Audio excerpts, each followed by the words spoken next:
The immense shadow of the Medo-Persian Empire stretched across the known world, a vast tapestry of dominion held together by the iron will of King Darius.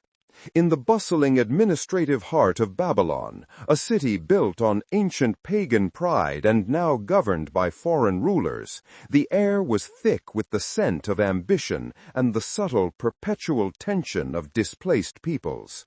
It was within this environment that Daniel, a man already steeped in the history of several collapsed kingdoms, maintained a stature unmatched by his peers.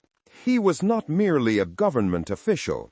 He was the epitome of integrity, a man entrusted with the deepest secrets of state, whose wisdom surpassed the famed magi of the court. His life was a silent rebuke to the corruption that festered within the provincial systems, a fact that secured him the king's highest favor, but also garnered him the most lethal form of envy from those who served alongside him. The challenge Daniel faced was not derived from a failing of character or competence, but from his profound, unwavering commitment to a higher sovereignty. His excellence was a clear reflection of a divine discipline that the Babylonian administrators, steeped in political manipulation and self-interest, could neither comprehend nor tolerate. They meticulously investigated his public life, searching for any financial misstep or administrative loophole, but found him utterly without fault. They recognized with chilling clarity that the only weakness they could exploit was the strength of his devotion. This realization became the blueprint for their insidious plot, a conspiracy designed not to expose a flaw, but to force Daniel's fidelity to collide head-on with the authority of the throne. The administrators and satraps, their faces masks of false reverence, approached King Darius with a proposal cloaked in homage. They sought to elevate the king's glory to an unprecedented level, requesting a royal statute be enacted, a decree forbidding anyone in the realm from offering a petition to any god or man save the king for a period of 30 days. They presented it as an act of unifying devotion, a temporary measure to solidify the king's divine-like authority. Darius, flattered by the scheme and unaware of the malicious subtext, affixed his indelible seal to the document. The law of the Medes and Persians, once sealed, could never be revoked, setting an unyielding trap from which there was no legal escape. This newly enacted decree shattered the fragile peace of Daniel's existence, transforming his quiet faithfulness into an immediate capital offense. His ordinary world of administrative duty and private prayer was violently disrupted. The air in his chamber, usually heavy with the meditative calm of devotion, suddenly vibrated with a profound crisis of conscience. The choice presented was stark and irreversible. Abandon the core practice of his faith for a month and survive, or maintain his custom and face the preordained punishment. This was the moment of ultimate testing, the call to adventure, framed not by glory, but by the threat of obliteration. For Daniel, the written law held little weight compared to the covenant etched upon his heart. He knew the cost of his inevitable choice, but the act of kneeling 3 times a day was more than tradition. It was the rhythm of his life, a lifeline of acknowledgment to the true sovereign. The conspirators, hidden in the shadows of the court, waited with bated breath, knowing that the integrity they hated was about to become the instrument of Daniel's destruction. The stage was set for a dramatic confrontation between human jealousy, backed by imperial power, and the quiet, persistent courage born of uncompromising faith. The 30 days had begun, and the vast machinery of the empire was focused on one man and the open window of his upper room. The weight of imperial enforcement descended upon the city, manifesting not through immediate violence, but through an oppressive, suffocating silence. This atmosphere of mandated surveillance was, for Daniel, the immediate consequence of the perilous decree. He understood instantly that the test was not simply surviving 30 days, but navigating the psychological warfare waged by eyes intent on his downfall. The conspirators, having set the legal trap, now became invisible sentinels, meticulously logging every observable act of devotion. Furthermore, the initial challenge was deeply internal, the agonizing contemplation of evasion. Though his heart remained anchored to the Almighty, the human impulse for self-preservation presented a sophisticated temptation. Could he not commune with the Eternal in the privacy of his thoughts, eliminating the visible ritual without compromising the substance of his faith? The prospect of stealth, of concealing his sacred custom until the king's irrational mandate expired, loomed large. This hesitation, this quiet negotiation between prudence and testimony, constituted a genuine refusal of the call. Not a rejection of his God, but a grappling with the necessity of making his faith a public, visible spectacle under penalty of death. Consequently, the high pressures of the court, which normally provided insulation, now intensified his isolation. His position as chief administrator, once a source of strength, became a glaring liability. The political climate dictated that any associate who might have offered counsel or encouragement vanished, unwilling to be implicated in a capital offense against the crown. He stood alone in the glare of the decree, realizing that the comfort of human alliance was illusory when pitted against the established law of the Medes and Persians. However, in this crucible of doubt, Daniel encountered his truest mentor, the illuminated history of his people. He did not seek instruction from a contemporary sage. Rather, his spirit turned inward, drawing strength from the unshakable accounts of divine deliverance written across the tapestry of the past. He mentally revisited the fiery furnace endured by his 3 companions, whose allegiance to the heavenly king had proven mightier than Nebuchadnezzar's wrath. These documented miracles and prophecies were not abstract teachings. They were spiritual blueprints, demonstrating that obedience often precedes rescue. This robust catalogue of historical divine intervention provided the required guidance, wisdom, and the internal fortitude to reject the path of secrecy. In this moment of profound spiritual reckoning, he moved beyond the contemplation of flight or subterfuge. The decision became clear. If the established pattern of his devotion was what the enemy intended to target, then that very routine must remain visibly unbroken, transforming the act of prayer into an ultimate declaration of sovereignty. This intentional visibility served as the definitive crossing the threshold.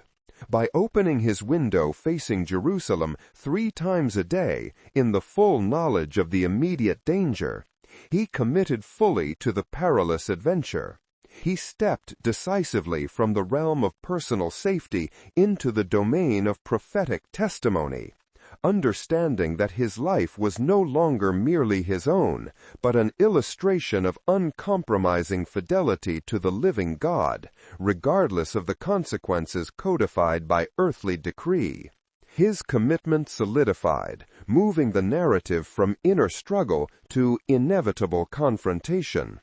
The confluence of relentless geopolitical constraint and the quiet persistence of personal devotion had reached its inevitable breaking point.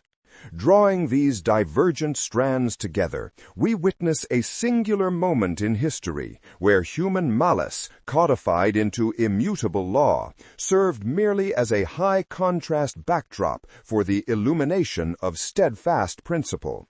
The meticulous plotting of envious subordinates aimed at leveraging temporal governance for destructive ends conceptually provided the crucible necessary for refining true fidelity. This tension, woven through the earlier phases of the narrative, established a spiritual geometry, a direct vertical alignment between the committed servant and the eternal, which necessarily stood in defiance of the expansive horizontal power of the empire. In light of these mounting pressures, the path forward became unequivocally clear. The ultimate test of allegiance lies not in the silence of belief, but in its unapologetic visibility when confronted by lethal prohibition. The earlier internal negotiations, the brief contemplation of compromise or subterfuge, dissolved entirely, replaced by the granite certainty that some expressions of faith must remain operational and external, regardless of consequence. This shift from private conviction to public testimony defines the crux of the ordeal. It illustrates that spiritual heritage is not merely a comforting memory, but an active resource, providing the blueprint for how grace operates when the world mandates fear. The weight of inherited faith, drawn from historical accounts of miraculous deliverance, transformed into the structural integrity required for the present confrontation. Indeed, the narrative arc has shifted from a story about political rivalry to a profound exploration of sovereignty. The central implication is the unassailable truth that earthly decrees, though possessing immediate and terrifying power, are inherently provisional. They represent a temporary shadow cast across an eternal reality. The antagonist here is not solely the jealous court, but the very concept of an authority that attempts to usurp the sacred space reserved for divine communion. The courage demonstrated was not a flamboyant rebellion, but a sober, sustained act of prioritized obedience, turning a mandated capital offense into an act of worship. Reflecting on this remarkable journey so far, the emotional weight intensifies, not because of the impending threat, but because of the sheer isolation inherent in the hero's decision. When the consensus of the powerful aligns against one person, the resulting pressure can feel infinite, crushing the spirit before the physical ordeal even begins. Yet, through the consistent application of practiced faith, the overwhelming atmosphere of dread was countered by an inner poise, a realization that the ultimate judgment rests outside the confines of the palace walls. The man became, in that moment, a living metaphor, a lamp whose light, intended to be extinguished by the decree, burned brighter precisely because of the attempt to smother it. As we pivot towards the culmination of this profound challenge, we leave behind the complexities of the political maneuverings and focus on the singular, impending confrontation. All the preceding choices, the integrity in office, the refusal to retreat, the reliance on spiritual precedent, have converged upon a narrow, perilous point. The meticulously constructed trap is sprung, and the consequences of unyielding faithfulness are about to be fully realized. The stage is perfectly set for the final dramatic intervention, where the limitations of temporal power will be revealed in the face of unbreakable loyalty. The anticipation builds not for a simple escape, but for a profound, tangible demonstration of divine commitment to those who honor their covenant even unto the last breath of human governance. The final ordeal is upon us, where fidelity is weighed against the maw of annihilation, guaranteeing an irreversible transformation. The calculated betrayal had run its full course, concluding with the inevitable legal action. The watchful eyes of the envious officials had documented Daniel's intentional, visible defiance of the royal injunction. With swift, cold efficiency, they presented their findings to King Darius, leaving him no legal recourse but to enforce his own immutable decree. Darius, now trapped by his own vanity and the cunning of his advisers, faced a devastating political and personal crisis. The recognition of Daniel's innocence and integrity brought a profound, agonizing regret. Yet the law of the empire was a formidable cage, preventing him from saving the man he respected above all others. The ultimate confrontation arrived at the appointed hour. Under the shadow of night, Daniel was brought before the king, who could only offer a despairing, hopeless farewell. "May your God, whom you serve continually, himself deliver you." It was an acknowledgment that human jurisdiction had reached its limit, yielding the final outcome to celestial powers. Daniel was then transported to the deep, silent maw of the lion's den, the approach to the innermost cave, where mortal law exacted its final price. The cavernous pit was sealed not only by the massive stone, but by the king's own signet ring, and the seals of his lords, ensuring that the fate dispensed was irreversible and verifiable by the highest authorities. This descent into the darkness of the den marked the ordeal, the central crisis where faith met its most literal existential threat. The air was heavy with the primal scent of predators, the silence punctuated only by the low, guttural breathing of the waiting lions. Yet in that pit of despair, Daniel did not find savage beasts, but stillness.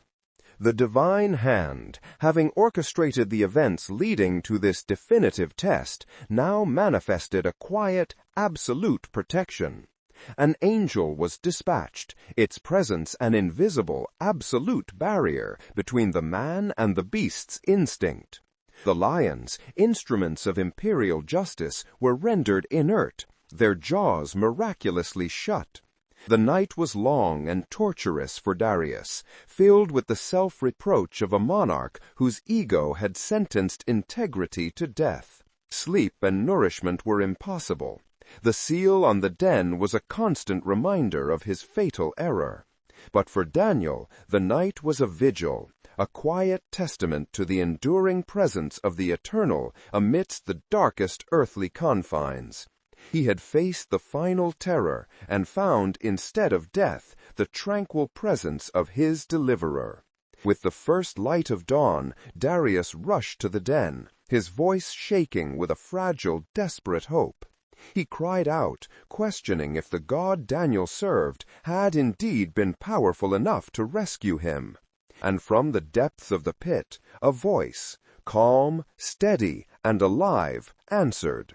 Daniel's survival was the ultimate reward, seizing the sword. He had emerged not only physically unharmed, but also spiritually validated. His deliverance was the physical manifestation of his righteousness. The divine intervention proved his innocence not just to the king, but to the entire administration that had plotted his downfall. The ensuing events unfolded with immediate, undeniable clarity. The stone was removed, and Daniel was lifted from the pit, fully vindicated. His deliverance initiated the road back, marked by swift and decisive justice. The men who had maliciously accused him, along with their families, were cast into the den. The contrast was immediate and devastating. The lions, which had respected the boundaries set by the divine presence, instantly overpowered those driven by malice. This tragic, swift resolution affirmed the moral order shattered by the deceitful decree. Daniel returned to the sunlight, his status not merely restored, but transcendent.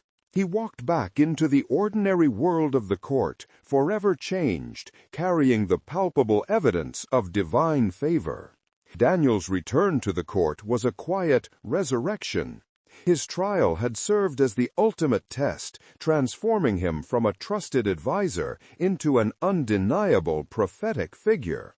The final test was not surviving the den, but navigating the spiritual aftermath. The challenge of remaining humble and focused on God's glory even after such a public miracle.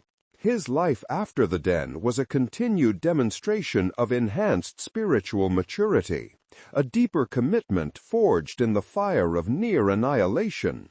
The direct result of this unparalleled event was an imperial declaration, the return with the elixir. King Darius issued a decree spanning the vast empire, commanding all subjects to fear and reverence the God of Daniel, acknowledging his eternal, unchangeable dominion. The king articulated the truth Daniel's life had demonstrated. His God is the living God, whose kingdom shall not be destroyed, and whose power is manifested in deliverance. Daniel continued to prosper under the reigns of Darius and Cyrus the Persian. His influence solidified not by political cunning, but by the profound respect commanded by his spiritual integrity. His legacy was not defined by his administrative achievements, but by the unwavering choice he made when confronted with death, a choice that affirmed that the highest allegiance belongs to God alone. His story became a timeless testament to hope, illustrating that uncompromising faith in the face of impossible constraints leads inevitably to the profound revelation of divine provision. The story echoes through the ages, a beacon reminding believers that integrity, though costly, is always worth the ultimate price, yielding eternal reward and lasting spiritual influence. The remarkable account of Daniel's trial transcends the mere narrative of a man delivered from certain death. It stands as a profound philosophical and theological exposition on the nature of ultimate authority. The conflict was never truly between a political faction and an aging servant, but between ephemeral human legislation and the unyielding foundational sovereignty of the eternal. What the conspirators intended as an end to Daniel's influence became instead the necessary catalyst for the most public declaration of divine power the Medo-Persian Empire would ever witness.